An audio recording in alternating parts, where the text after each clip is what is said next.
Azərbaycan Milli Şurasının 3-cü iclası birmənalı ona həsr olub. Sonra Fətəli xan Xoyskinin hökumətin təşkilində, yəni bir gün sonra çıxışı, məlumatı və Məmməd Həsən Hacınskinin çıxışları, yazdıqları hamısı tarix sənədlərdir. Və heç biri demir ki, urra, eşq olsun, biz ermənini yendik. Hamı deyir ki, məcburan bu gedişi etməlidir. Bu gedişi etmədən Cənubi Qafqazda sülh və əmin-amanlığa nail olmaq mümkün deyil. Və bir də təkrar edirəm, o zaman Cənubi Qafqazla bağlı hökmü Osmanlı dövləti verirdi. O zaman Cənubi Qafqazla bağlı və Cənubi Qafqazda hansı dövlətin paytaxtı har olsun, o hökmü yeni yaranmış olan Azərbaycan Xalq Cümhuriyyəti vermirdi. Onu Osmanlı verirdi və Osmanlının diktəsi ilə də İrəvan təbii ki, Osmanlının diktəsinə verildi. Əlbəttə, başqa cür olmazdı. Yəni, Osmanlı da, yenə deyirəm, bir də təkrar edirəm, Osmanlının özündə də erməni dövlətin yaranmasıyla bağlı iki fikir var idi. Yəni, əslində, Ənvər Paşa belə fikirləşirdi ki, belə bir dövlətin yaratılmasına ehtiyac yoxdur. Ancaq Xəlil bəy Menteşe başda olmaqla ki, yəni o Batum Sülh Konferansında Osmanlı nümayəndə heyətini təmsil edirdi, başladı ki, onlar fikirləşirlər ki, Qərb səbirsizlə gözləyir ki, o ermənilərə dövlət veriləcək ya yox. Və bu mənada, yəni Osmanlının özündə də bütün, belə deyək ki, bu mübahisələr fikir halında baxmayaraq erməni dövləti yaradıldı və erməni, çünki Batum danışıqları kimlə gedirdi? Azərbaycan, Ermənistan, Gürcüstan Osmanlı dövlətlə aparırdı. Osmanlı dövlətlə müqavilə imzalanırdı və müqavilənin şərtlərini Osmanlı müəyyənləşdirirdi. Və çünki ona qədər ki olan Trabzon danışıqları dövründə Zavqaziya Seymi müqavilədən imtina edəndə aprel ayının 14-ü, 18-i Osmanlı Cənubi Qafqaz qüvvələri, yəni Zavqaziya Seymi qüvvələrini darmadağın elədi. Ondan sonra Zavqaziya Seymi yalvarmağa başladı və yalvarmağa başlayan Zavqaziya Seymi ilə bağlı hökmü Osmanlı dövləti verirdi. Bu bir mənalı belədir. Bununla bağlı heç mübahisə yoxdur, mübahisə də ola bilməz. Osmanlı Birinci Dünya Müharibəsinin iştirakçısıdır. Birinci Dünya Müharibəsinin ilk dövründə 90 min əskər və zabit, təkcə Sarıqamış yaxında 90 min əskər və zabit verdi. Hər bir müharibə girən dövlətin öz marağı olur.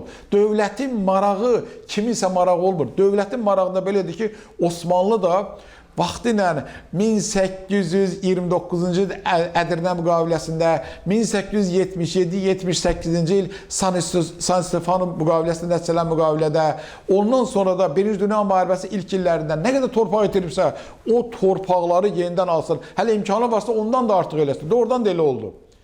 Doğrudan da Batum danışıqları və Batum müqaviləsinə görə və iddialarına görə Osmanlı kifayət qədər o vaxtı ilə ki itirmiş torpaqlardan da əlavə torpaqlar istirdi. Brest-Litov sülh müqaviləsinə görə, yəni Osmanlı tərəf, belə deyək, yəni Almaniya Osmanlı tərəf, qalib tərəf sayılırdı, Rusiya məğlub tərəf sayılırdı və vaxtı ilə də siz ki, Osmanlı ilə Rusiya arasında Birinci Dünya Müharibəsinə daxil olmalı 12 müharibə olub. O müharibədə yalnız Krım müharibəsi çıxmaq şərtilə bütün müharibələrdə Osmanlı məğlub olub. Məğlub olan Osmanlı torpaq itirib və bu mənada da indi də Osmanlı əlinə imkan düşmüşdü ki, itirdiyi torpaqları geri alsın. Və bu istiqamətdə də iş gedəndə Osmanlı, qalib Osmanlı, o dövr üçün qalib Osmanlı, hələ Mudros barışına çox qalırdı. Heç bir zaman istəməzdi ki, onun torpağında erməni dövləti olsun. Heç vaxt. Çünki bu dövlət marağıdır, bu şəxsi maraq deyil. Hətta Ənvər Paşa yox, Xəlil Paşa yox, kim olursa olsun, və ona görə də onda erməni dövləti harada yaradılsın, Osmanlının qərarıdır ki, o paytaxt İrəvan olmalıdır və dövlət yaranmalıdır. Dövlət nə üçün yaranmalıdır? Bayaq dedim. Çünki Avropa dövlətləri də bunun marağında idi ki, və dünyadakı olan, Amerikada nə qədər o, Ənvər Paşa özü deyir ki, Amerikadakı olan ermənilər, Avropadakı olan ermənilər hər biri hər gün bir-birinə sual verirdi. Bizim dövlətimiz nə vaxt yaranacaq? Bizim dövlətimiz harada yaranacaq? Və hətta bu sualları bunlar özlərinə vermirlər. Bu sualı Birinci Dünya Müharibəsini başlayan dövlətlərin rəhbərlərinə verirlər. Siz birazdan biraz uzağa gedər. Paris Sülh Konferansında bizim nümayəndə heyəti Paris Sülh Konferansına buraxılmırdı, biz qəbul olunmurdu. Ancaq Paris Sülh Konferansı ilk günündən erməni 2 nümayəndə ilə təmsil olunurdu. Bir Ararat Respublikasından gedən nümayəndə heyəti, bir də ki Avropa ölkələrində vaxtilə Parisin özündə yaşayan ermənilər. Siz görün, onlar bizimlə bağlı nə qədər həqarətlər, Osmanlı'la bağlı həqarətlər yayırlar və Avropanı inandırmışlar. Və görün, yanvar ayının 18-də Paris Sülh Konferansı başlayıb, ancaq biz may ayında zorla gedib ora çatdı. Bu nə ilə bağlıdır? Bu erməni təbliğatının gücü idi. Yəni erməni təbii Avropada bir mənalı qəbul olunurdu. Osmanlıya nə qədər Avropada nifrət var idisə, elə bugün də elədir. Erməni o qədər məhəbbət olub həmişə. Bugün də elədir. Belə fikir dolaşır ki, hazırda güya ki, İrəvan 100 illik müddətə Ermənistana güzəştə gedilib. Yəni, hətta İrəvan 2018 adlı bir sosial şəbəkələrdə hərəkət də başlanılıb ki, güya ki, 100 illik bağlanıb müqavilə. Bizim o müqavilənin şərtində var idi. Bizim faciəmiz ondan ibarətdir ki, biz öz beynimizdən keçən, ürəyimizdən keçəni tarixi sənət kimi yaymağa elə ki sevinirik. Elə bir sənəd yoxdur, kaş olaydı. Amma elə bir sənəd yoxdur. Sadəcə olaraq o insanları çaşdırmaqdır, tarixi tərif eləməkdir və onda da erməni çox məharətlə bundan istifadə edir. Çünki onda erməni, hətta biz düz dediyimiz şey də deyir ki, Azərbaycan tarixçiləri saxtakardır. Nə üçün? Çünki o elə bir şey yoxdur, o saxtakarlıqdır. Kaş elə bir şey olaydı. Ancaq olmayan bir şeyi necə mövcud olmaq kimi vermək olar? Elə bir şey yoxdur. Çünki müqavilə imzalanmayıb, həm də məsələnin çox ağırlı bir tərəfi var. Onu da qoy sizdən bölüşüm.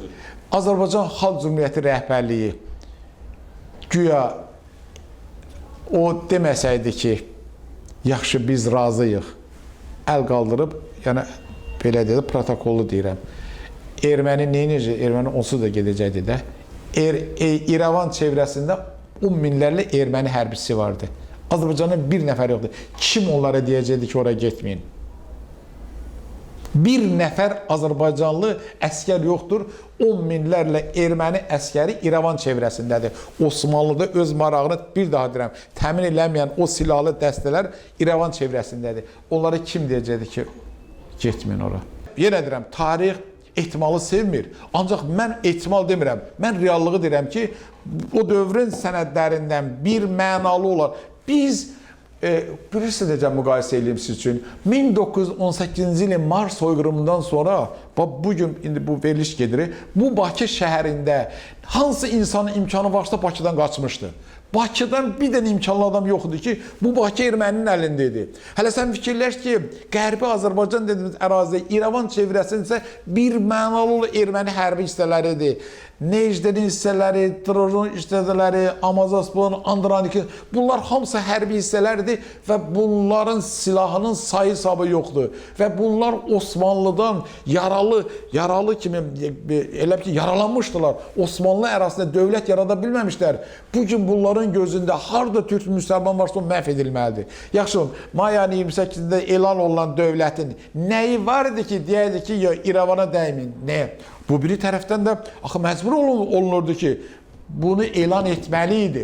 Bir daha təkrar deyirəm, Azərbaycanın taleyi o zaman Tiflisdə həll olunmurdu. Bu Cənubi Qafqazın taleyi Batum Sülh Konferansında həll olunurdu və qərarı və hökmü də Batum Sülh Konferansı verdi. Yəni Osmanlı dövləti verdi. Bu bir mənalı belədir. Bununla bağlı heç bir Osmanlı tarixçisində mübahisəyə girmir. Nə üçün mübahisəyə girmir? Arxiv imkan vermir.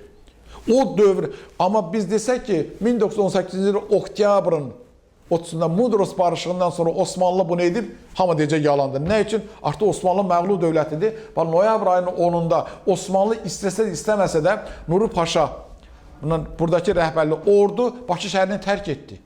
Və tərk etməli idi. Artıq Osmanlı məğlub dövlətidir. Ancaq oktyabrın Mudros barışığına görə isə Osmanlı qalib dövlətidir. Və Cənubi Qafqazla bağlı təkrar edirəm, hökmü, qərarı Osmanlı dövləti verirdi. Burada bir qəbahət də yoxdur. Əgər bunu biz belə verməsək, onda Osmanlının tarixdə və eyni zamanda Cənubi Qafqazla bağlı siyasətini biz inkar etmiş oluruq. Onda Osmanlının bizə etdiyi yardımı inkar etmiş oluruq. Onda və Bakı şəhərini kim alıb bizə verəcəkdi? Əgər Qafqaz İslam ordusu olmasaydı. Əgər bizim belə də kiçik bir ordu hissəmiz yoxdursa, Şamiyanın rəhbərlik etdiyi 20 minlik orduya qarşı bu mübarizəni kim aparacaqdı? Onda təkcə Bakı uğrunda döyüşlərdə Osmanlı 1030 nəfər şəhid verdi. Onda o şəhidi kim verəcəkdi? Bilirsiniz, budur tarix. O 100 ilə müqavilə bağlanıb, nə bilim, verməyə bilərdi. Bunlar hamısı cəfəngahdır. Bunlar tarix deyil. Bunlar kiminsə arzu və istəyidir. Bəli, mən də bu gün istəyirəm ki, bugün səhər tezdən elan olunsun. Dağlı Qarabağı aldıq. Lap elə mənim övladım da onun içində. Ancaq almamış axı. Almağa imkan vermirlər axı. Bizdən olsa belə 4 günlük müharibə göstərdi ki, biz çox şey edə bilərik. Ancaq qoymurlar axı. Hərə bir tərəfdən biri erməni müdafiə edir, biri erməni marağını güdür, biri elə özü ermənidir. Bütün bunlar bizə imkan vermir. Və bugün bunu fikirləşirsə, fikir yürüdürsə, niyə bu 90 il bundan, 100 il bundan qabaqki olan vəziyyəti biz arxiv sənədləri əsasında öyrənmək istəmirik? Özümüzün beynimizə nə gəlirsə, onunla bağlı qərar vermək istəyirik. Bu böyük yanlışlıqdır. 1991-ci ildə öz müstəqilliyi elan edən Azərbaycanla indiki Azərbaycan birdir. 1992-93-cü ildə də bu qədər torpaq itirdik. Biz həmin dövrdə bu gücün sahibi olsaydı torpaq itirərdik. Vəssalam da. Vəssalam da. Yəni bir nəfər əskəri olmayan və özgə torpaqda özünü elan edən dövlət erməni qarşısında necə ala bilərdi? Lap erməni belə deyir, Zavqaziya Seymindən erməni nümayəndəti gedir. Kim onun qarşısını tutacaqdı? Hələ silahlarla işim yoxdur. Kim deyəcəkdi getmə? Budur tarix, reallıq budur, həqiqət budur.